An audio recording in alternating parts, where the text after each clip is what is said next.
Tonight we're talking about keeping it together. But before we do, I just want to take a second and ask you guys to do me a little favor. I want you to imagine that you've been in an accident, and as a result, you've had to have an amputation to your left leg. Yeah.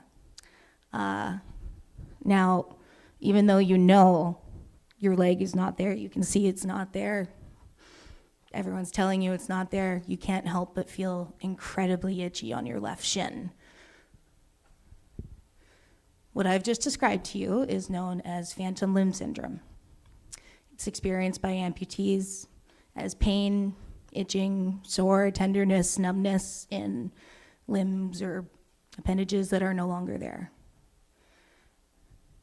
And you might be looking at me and thinking to yourself, Faye, you appear to have all of your appendages. You are correct. So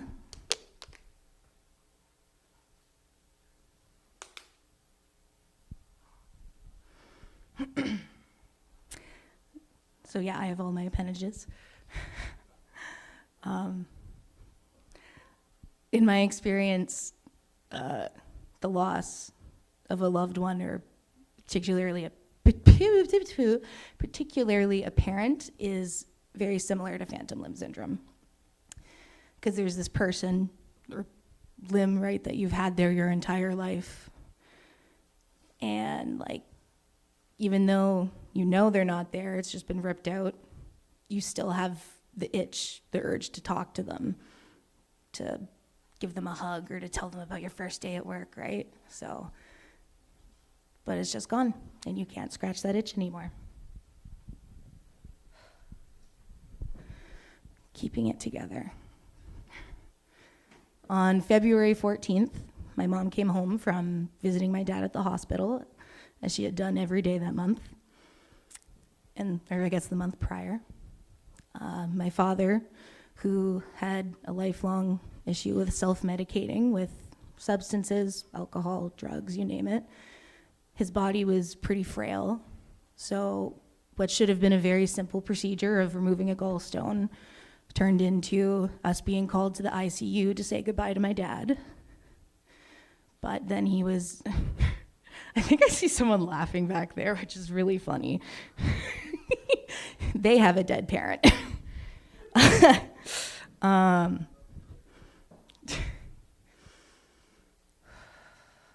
So, yeah, he was on life support for about a month and a half, and when she came home that day, I could tell she was holding it together, and she let it slip, and everything kind of just came crashing down. Our fears were confirmed, and we found out my father was completely 100% brain dead, and he was just a vessel at that point who we were keeping alive. So we were then given the decision to keep him on life support or pull the plugs, so to say. The decision to pull life support is not one I'd wish on my worst enemy, let alone my family. So then you start to think, though, what kind of life is one that you're just tied down to a body that doesn't serve you? You're holding it together. So when we did pull the plug, so to say, it was February 17th in the afternoon, probably around 4, but I don't know. And the nurses assured us that this wouldn't take longer than 10 minutes once we pulled. He would stop breathing and it would be quick, right? I was like, okay, that's kind of nice. And so we pulled around 4. And then my aunt, bless her heart, leaned down to my dad and was like, it's okay, Sean, you can let go, or it's time to let go, which made me physically cringe, because there's something you need to know about my dad, is that he really, really hated being told what to do.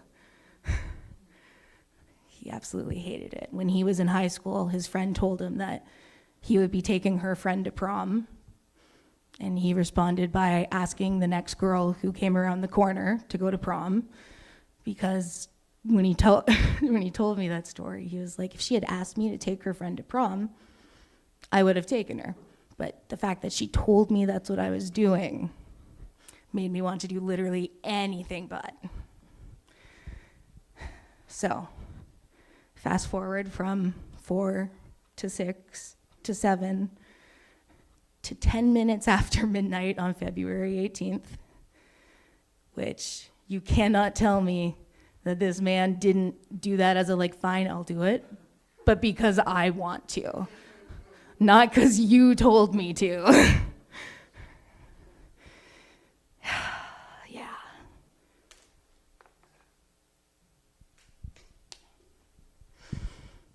I was definitely barely keeping it together at that point. It was a horrible time. I could barely take my dogs outside in the backyard without like just sobbing, right? And one night I'm looking out over the mountain brow and I'm just talking to him, God, whoever's out there, being, I wish I just knew that you got where you were going. And as I said that, I said, fuck, I love you either way. And a possum ran by, and I was like, that's funny. That's cute. My dad and I always joked about possums. He was like, no, they're from the devil, they're evil. So I was like, oh, that's kind of funny, right? And then I was like kind of talking to my dad, and I was like, oh, that was really funny when we were joking about that. Anyway, I love you. And as I said, I love you the second time, the possum ran back across the other way. And I was like, imagine if you were a possum. That would be silly. Talk to my dad a little more. And then I'm finally like, okay, I gotta go in. I love you.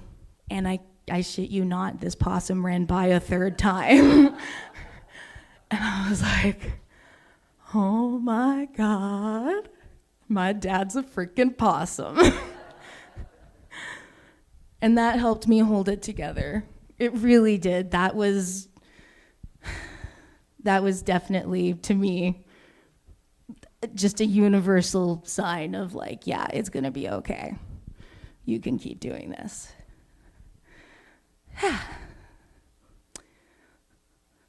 Well, that was a real pick-me-up. Where did I put? Oh, there we go. Thank you so much for being such a wonderful, attentive audience. It has been an absolute delight. I appreciate you listening to my story of keeping it together and the possums that helped me do it. Mike Durbecker, everyone.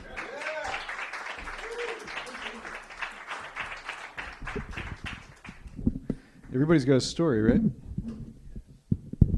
The story of a mic stand that doesn't like me.